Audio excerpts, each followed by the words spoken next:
August 9, 1974, the East Room of the White House. Gerald Ford placed his left hand on a Bible and spoke 35 words that nobody who knew him in Grand Rapids, Michigan, had ever expected him to speak. He was not elected to this. He had not run a single national campaign. He was president because the man who had appointed him to the vice presidency 9 months earlier had just resigned in disgrace, and the constitutional machinery of succession had deposited the House Minority Leader from Michigan in the most conspicuous chair in American government. Betty Ford stood to his right in a cream-colored dress. Back straight, chin level, the smile calibrated to project steadiness. Photographers caught her hand resting on his arm the moment the oath finished, and that small gesture traveled to front pages across the country, where it read exactly as it was meant to read, as evidence of something solid between the two of them, the steady Midwestern couple. The antidote to the Nixon years. Two plain-spoken people who had arrived at the presidency by catastrophe rather than calculation, and were meeting that catastrophe with composure. The nation watched, and decided it was watching something uncomplicated. That conclusion cost the price of admission. The marriage that walked into the White House that morning had been accumulating damage for the better part of 2 decades. Not because Gerald and Betty Ford were incapable of love. They were capable of it, and what they eventually found together, in the final 30 years of the marriage, suggests something genuine ran underneath everything else. But the life they had built, the absences that politics demanded, the silence that dependency required, and the discipline that constant public exposure enforced, had bent things in ways that neither of them had acknowledged. The image America inherited when Richard Nixon boarded his helicopter and left was real. The cropping that produced it was equally real. Before any of the cropping happened, there was a woman named Elizabeth Ann Bloomer who had other plans entirely. If you're new to this channel, we cover the private lives behind public marriages, what actually happened inside the unions that history simplified before presenting them to the world. Subscribe if that's the kind of history you want, and stay with me on this one. It earns its length. She was born in Chicago on April 8, 1918, the youngest of 3 children and the only daughter of William Stevenson Bloomer and Hortense Nair. The family moved to Grand Rapids, Michigan when Betty was 2, and Grand Rapids was where she became herself, or at least where she figured out what kind of person she wanted to be, which is not always the same thing. Her father, who the family called by his middle name Earl, died in July 1934 when Betty was 16. The official ruling was accidental carbon monoxide poisoning in the family garage. It killed him without warning and left Hortense Bloomer managing a household alone, which she proceeded to do with the efficient stoicism that her daughter spent decades both inheriting and resisting.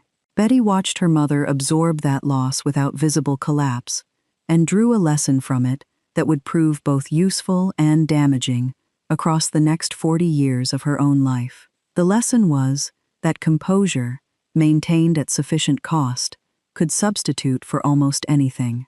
She had already found dance, not as a hobby, as the thing that made the air feel different when she moved through it. Betty Bloomer threw herself into movement with a seriousness that the Grand Rapids social world registered as mildly impractical, and that she registered as the only thing worth taking seriously. She studied at a local studio under a teacher named Calla Travis, who recognized real ability and pushed accordingly. She attended the Bennington School of Dance in Vermont during the summers, where she worked under Martha Graham, who was assembling the technical and philosophical system that would redefine American modern dance for the next generation. Graham saw something in her. The invitation that followed was a job offer, not a compliment. Betty Bloomer moved to New York. The life she found there was physically demanding, poorly compensated, and exactly what she had wanted. She shared an apartment in Manhattan and performed in concerts with Graham's company across 2 seasons, operating on the conviction that she had made the correct decision and that Grand Rapids had receded to a manageable distance. Then her mother's letters began arriving with a consistency that suggested Hortense had been waiting for precisely this moment. Betty came back in 1941, She opened a dance school for children and took work as a fashion coordinator for Herpolsheimer's department store to cover her share of the household costs. She was 23 and back where she had started, teaching small children the positions she had learned in Manhattan and filing away the experience of having walked away from the one thing she was built for because someone else needed her home. She met William Seeley Warren at a party not long after, a furniture salesman, personable and socially comfortable in the way that certain men are comfortable at parties without that comfort meaning very much. They dated, they married, in April 1942, and the marriage lasted 5 years, long enough to constitute a real attempt and short enough that both people could eventually describe it as a mistake they corrected. Warren wanted a wife in the domestic sense, oriented toward the household, and toward a future that did not feature his wife's identity as a dancer or a professional woman. He was also frequently ill, managing a diabetic condition that created its own pressures and silences. Betty's memoir handles the marriage with the even-handedness of someone who has processed it without residual bitterness. They were simply not right for each other. She filed for divorce. The decree was finalized in 1947. She was 29 and back at the beginning. Gerald Ford reappeared at roughly this moment, though not for the first time. They had met at parties in Grand Rapids years earlier, when Ford had been in a serious relationship with a model named Phyllis Brown, and the relationship had appeared, to most people who knew them, to be heading toward a wedding. Ford and Brown had appeared together in Look magazine in 1940, a cheerful ski lodge spread that the magazine sold well. By all accounts, Phyllis Brown was fond of him and wanted him to build a life with her in New York. Ford could not do it. The legal career in Grand Rapids, the congressional seat he was beginning to believe he could win, the life organized around Michigan, none of it translated east of the Hudson. The relationship ended when it became clear that one person would not leave and the other would not stay. He was single when he and Betty met again at a party in Grand Rapids in the autumn of 1947. He pursued her. She was careful, carrying the fresh damage of a 5-year marriage, not particularly eager to accelerate. He was the kind of persistent that methodical men with clear objectives tend to be. Then he told her something before any proposal, something she would return to many times across the following decades. He was planning to run for Congress. He intended to win. If she married him, she would be marrying a man whose primary occupation was politics, and politics required absences that he could not fully predict and would not be able to contain once the career was underway. He said it plainly. She has said she appreciated the honesty. She married him anyway. The wedding was October 15, 1948, at Grace Episcopal Church in Grand Rapids. Ford arrived, by Betty's own account, slightly late from a campaign event.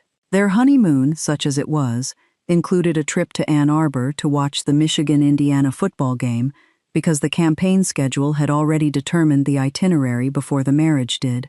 He won the congressional seat in November, 3 weeks after the ceremony. The pattern this established did not change for 25 years. Washington, in the early 1950s, was a city of transactional warmth and congressional wives who understood that their husbands' careers were the calendar around which everything else organized. Betty Ford arrived as a woman who had studied under Martha Graham, lived in New York, ended a marriage on her own terms, and had a reasonably clear sense of what she wanted from her life. What she encountered in Alexandria, Virginia, where they rented a house, was a husband whose schedule had her name on it for dinner 3 evenings a week when Congress was in session, and less when it wasn't. 4 children came in quick succession: Michael Gerald in 1950, John Gardner in 1952, Stephen Meigs in 1956, Susan Elizabeth in 1957. Betty raised them. A woman named Clara Powell, who worked for the family across those years, was the practical anchor of the household when Betty needed additional support, which was nearly always. The schools, the illnesses, the birthday parties, the neighborhood arguments, the daily logistics of 4 lives in motion. Betty managed all of it, and Gerald Ford came home, glad to see his children, and then left again. He was not a cold man. The children's accounts describe warmth when he was present. The problem was the quantity of presence. He later acknowledged that in some congressional years, he was away from home more than 200 days. Betty used the phrase, political widow, in her memoir, The Times of My Life, published in 1978. She did not deploy the phrase bitterly. She used it because it was accurate. A political widow has a husband who is alive. He simply operates in a world she cannot fully enter and cannot fully follow. She had built her life in Grand Rapids around something that belonged to her, the dance, the teaching, a community that knew her as a person rather than an extension of someone else. In Washington, she was the wife of the congressman from Michigan's 5th District, a description that told you everything about him and almost nothing about her. The congressional wife culture of the early 1950s ran on a particular code. You attended the correct events. You wore the right clothes. You expressed opinions that reflected well on your husband's position without appearing to hold opinions of your own. You raised the children without requiring the presence of the man who fathered them, because the man who fathered them was performing his service to the country. And service to the country ranked above service to a household in Alexandria, Virginia. You said this with a smile when people asked, because the smile was part of the performance, and the performance was permanent. Betty learned it all. She built the right connections, mastered which receptions mattered and which could be declined with a practiced excuse. She got extremely good at the surface of the life she had accepted. The surface was what the cameras eventually inherited. Somewhere in the late 1950s, the accumulated weight of that surface produced the first crack she could not smooth over with effort. She began seeing a psychiatrist in Washington. She was not ashamed of it, exactly, but she did not advertise it either. In The Times of My Life, she identified the central problem her therapist helped her examine. She did not know who she was. She was not a dancer. She was not a woman with work that belonged to her. She was somebody's wife and somebody's mother, and both of those were real, and neither of them was sufficient. Then the physical injury arrived. A pinched nerve in her neck, the accumulated debt of years of dance training, and the general physical ledger of a body that had been pushed hard and not adequately maintained. Her doctor prescribed muscle relaxants. He also prescribed painkillers. The prescriptions were medically defensible, and they helped.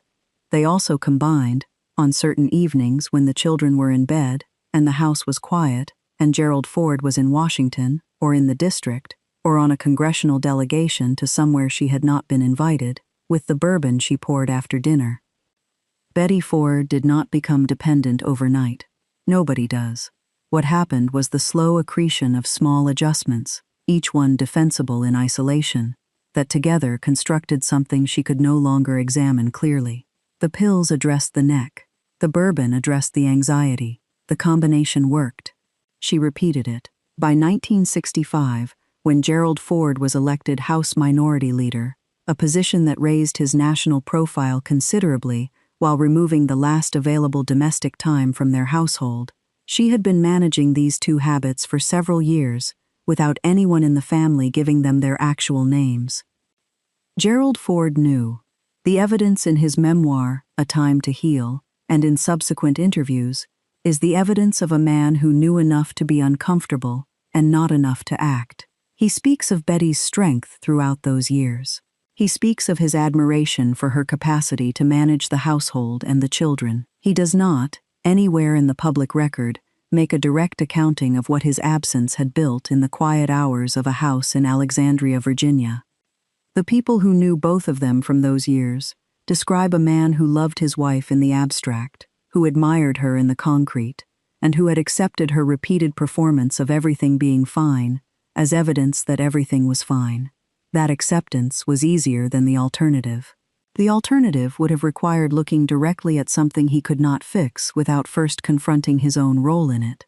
In 1973, Spiro Agnew resigned the vice presidency after a criminal investigation into tax evasion charges dating to his time as governor of Maryland. Richard Nixon needed to fill the vacancy under the 25th Amendment procedures that required congressional confirmation. He wanted someone with deep institutional goodwill, someone the Democratic majority would confirm rather than block, someone with a reputation clean enough to present without additional scrutiny from a press corps already consuming the White House. He chose Gerald Ford. Betty Ford learned she was about to become Second Lady of the United States, the way she had learned about most significant developments in her marriage, after the decision already existed. Their 25th anniversary fell the same week Ford was nominated. Betty would return to this coincidence many times in later years, at dinner tables and in interviews, with the joke that her anniversary gift that year was a vice presidency. The joke landed every time she delivered it. Jokes that land reliably are usually carrying something real in the cargo. If you're still with me, you already know this is the kind of history that doesn't clean up well. If you haven't subscribed yet, now is a good time. It genuinely helps the channel. Leave a comment too. I read them. The vice presidency lasted 9 months. On August 8, 1974, Richard Nixon announced his resignation on national television, and Gerald Ford took the oath of office the following morning. Betty Ford, who had not planned to be Second Lady, became First Lady with less than 12 hours of notice.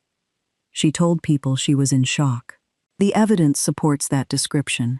She was also, by August 1974, managing the pills and the alcohol as daily operating requirements, though the structure of being First Lady, the staff, the schedule, the constant visibility, the discipline that public exposure imposes on everything, kept things functional in the way that structure keeps things functional. She appeared. She looked composed. She said the correct things. She had 25 years of practice. 1 month after the inauguration, Betty Ford went to Bethesda Naval Medical Center for what was initially scheduled as a routine checkup. Doctors found a lump in her right breast. She was operated on 2 days later. The tumor was malignant. Surgeons performed a radical mastectomy on September 28, 1974. The conventional management of a political wife's medical crisis in 1974 was privacy. Information would be controlled, language softened. The public told the minimum required to forestall speculation. Betty Ford had a procedure. She was recovering well. The country would not be troubled by specifics. Betty Ford went public. She and her press secretary, Sheila Rabb Weidenfeld, worked to make the diagnosis clear in plain language. Betty Ford had breast cancer. She had a mastectomy. These were the words they used in the press materials that went to every major news organization in the country. Women across the country who had been sitting with lumps they were afraid to name booked appointments with their physicians. The American Cancer Society recorded a measurable increase in women seeking breast examinations in the weeks after her announcement. Medical researchers who have examined this period credit her disclosure with saving lives in numbers that are not precisely calculable, but represent real women who acted because they saw her act. She had stepped in front of the most public position in American life and described what was happening to her body, and the country that received that description was changed by it. Gerald Ford visited the hospital every day during her recovery. He held her hand. He told reporters his wife was the most courageous woman he had known in his life. He was not performing these statements. They were true.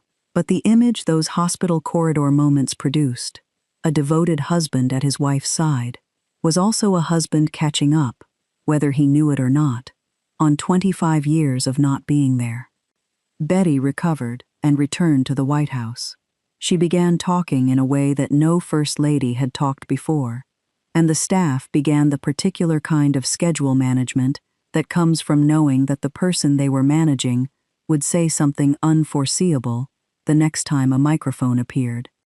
In August 1975, Morley Safer of 60 Minutes interviewed her for what became one of the most replayed television moments of the decade. Safer asked about marijuana.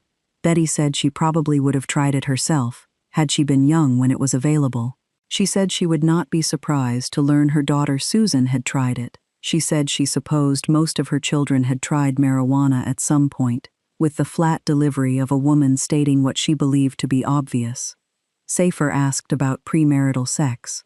She said she imagined it was much the same as it had always been. She said she supported the Supreme Court's decision in Roe v. Wade. She said all of it in the same level voice she used to discuss everything else, and the White House press staff spent the following week absorbing the impact. Gerald Ford asked about the 60 Minutes interview the following day, told his press secretary, Ron Nesson, that Betty had just cost him 10 million votes. He said it with a smile and in a tone that was supposed to register as a joke. It registered as a joke. The press printed the smile alongside the statement. What ran underneath the joke was a husband who had watched his wife do something he privately admired and publicly could not match, and who had chosen ironic distance because it was the only position left to him. The mail that arrived at the White House in the days after the interview ran heavily in Betty Ford's favor, which surprised some members of the staff and surprised no one who had been paying attention to how the country actually talked when it was not being talked at by politicians. Women wrote in to say they wished their own doctors would talk to them that plainly. Women wrote to say they felt less alone. A small number of letters arrived from people who considered the First Lady an embarrassment, and those letters were also read and tallied. The conservative wing of the Republican Party had already been restless about Ford's politics. Betty Ford's candor on marijuana, premarital sex, and abortion gave the restlessness a specific and usable address. Ronald Reagan challenged Ford for the 1976 presidential nomination, drawing on the conviction of the right that the party had surrendered something under the Fords, and the First Lady's positions on social issues appeared in Reagan campaign materials as Exhibit A of what the surrender looked like. Reagan came closer to defeating a sitting president in a primary than nearly anyone in modern American political history. Ford won the nomination, but by a margin that demonstrated how close he had come to losing it. He lost the general election to Jimmy Carter in November 1976. The electoral vote was 297 to 240. The family moved to Rancho Mirage, California, east of Palm Springs, where they had bought a house in the desert that was meant to feel like retirement. It did not feel like retirement, not for Betty. The structure of the White House, the staff and the schedule, and the daily calendar of official obligations had been performing the work of keeping the dependency functional. Without it, the underlying problem had nothing left to organize around. Betty Ford, by her own account in Betty, A Glad Awakening, her 1987 memoir about addiction, written with Chris Chase, was drinking from the time she woke up. She was taking Valium. She was taking painkillers for her neck. She was taking medication for sleep. The borders between the prescriptions had dissolved because they were all working toward the same end, which was to make the hours feel navigable. Her children watched the woman who had raised them disappear into someone they recognized only by silhouette. They had grown up understanding their mother as the consistent one, the person who managed the household when their father was in Washington or on the road, or on a congressional delegation to somewhere the family had not been invited. What they were watching in Rancho Mirage was a woman who was no longer fully inhabiting her own house. In April 1978, the family held an intervention. Gerald Ford sat in the room. Michael, John, Stephen, and Susan were there. Her physician was there.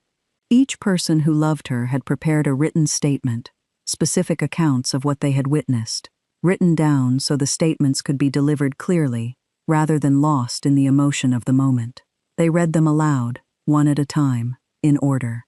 They described finding her slurring at dinner, phone calls she did not remember making, a woman who had been the constant parent for 25 years, the one who had managed everything when their father could not be present, and who was now, by her own children's testimony, unreachable by ordinary conversation. Michael spoke first. He looked at his mother and told her that he loved her and that this was coming from that love. Susan described picking up the phone and not recognizing the person on the other end of the line. Betty Ford was angry, then defensive. Then, by her own account, something in the room reached her, the accumulated weight of the people she loved most, presenting the evidence of what she had become, in specific terms, one person at a time. She went to the Alcohol and Drug Rehabilitation Service at Long Beach Naval Medical Center. She was there for 4 weeks. In that ward, she encountered women who had no public profile, no political history, and no resources beyond what the naval facility offered. What they did have was the same biography of concealment she had been managing for 20 years. The same shame, the same training to perform normalcy, the same calculation, made daily, that admitting the problem would cost more than containing it. The familiarity of it hit her in a way that no polite Washington conversation about her health had hit her. She came home sober. The treatment gave her, by her own description, language for something she had been doing for years without being able to name it. Once she could name the thing, she stopped performing normalcy around it. She stopped performing normalcy, period. In October 1982, Betty Ford co-founded the Betty Ford Center in Rancho Mirage with Leonard Firestone, a businessman and former U.S. ambassador who had sought treatment for alcoholism himself and had emerged with the conviction that access to that treatment was a structural problem the country had not solved. The Betty Ford Center accepted patients regardless of their ability to pay. It treated men and women in the same facility. It used plain language about what addiction was. It did not offer euphemisms or softened intake procedures. By the time it marked its first decade, the center had treated thousands of patients. Medical professionals who had watched the treatment field for years noted something specific about the Betty Ford Center that distinguished it from many facilities of the era. It declined to treat addiction as a character failure requiring punishment, and it declined to treat the people arriving for help as fundamentally different from the people who had never needed to arrive. Betty Ford had been in that population herself, and the center she built reflected what she had learned about what that population actually needed. Not judgment calibrated to class or public standing, but honest treatment delivered with consistency. Within a decade, it had become one of the most recognized treatment facilities in the country. Not because of its location or its celebrity clientele, though both received considerable press, but because the woman whose name was on the door had spent 40 years maintaining exactly the silence the center was designed to break, and the country understood the connection. Gerald Ford watched his wife build all of this.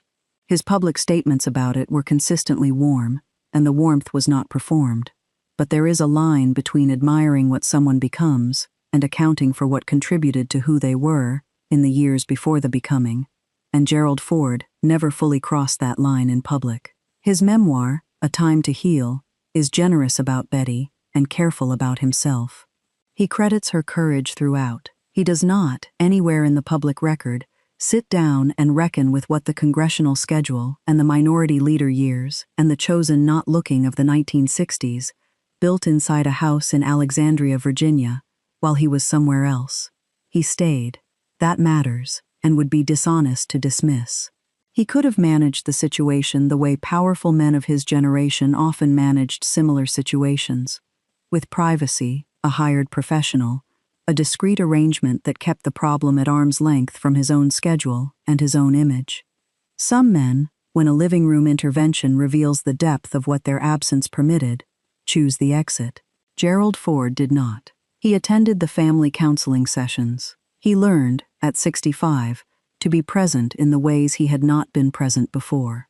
The marriage in its final 3 decades was, by the accounts of people close to both of them, close in the way that closeness becomes possible when two people run out of reasons for performance. They had been through too much together and separately to maintain the surface anymore, and what they found without it was something that lasted. Gerald Ford died on December 26, 2006, at the age of 93, in their home in Rancho Mirage. Betty was with him. 58 years of marriage. Betty Ford died on July 8, 2011, 5 days before her 93rd birthday. The White House image from August 9, 1974, 2 steady people, a hand on an arm, the oath completed, the country watching, was real in its way. Betty Ford did love Gerald Ford, and the love was returned, and the record of their final 3 decades together is evidence enough of that. But the image was composed from the most polished layer of 2 lives that had been running on harder material for a very long time beneath it. Betty Ford spent 25 years performing the contentment that public life rewarded and managing the cost of that performance in the only ways the structure of their marriage made available to her. The mastectomy announcement was the first time she spoke in her own voice, rather than the voice the situation required.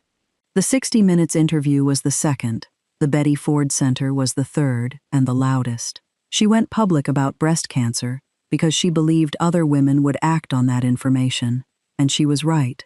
The evidence was measurable and fast. She went public about addiction because she believed other people were sitting in the same silence she had mastered for 20 years, and she was right about that too.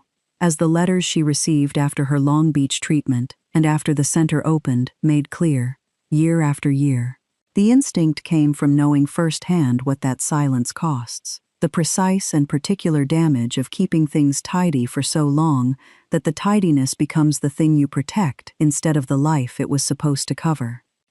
The White House showed America a marriage. Betty Ford, in the end, showed them what had been behind it, and then built something out of it that outlasted the image by decades. If you watch this all the way through, thank you genuinely. This kind of history takes time to tell properly, and your watching it is what makes that possible. Hit subscribe if you haven't already, share this with someone who would find it worthwhile, and I'll see you in the next one.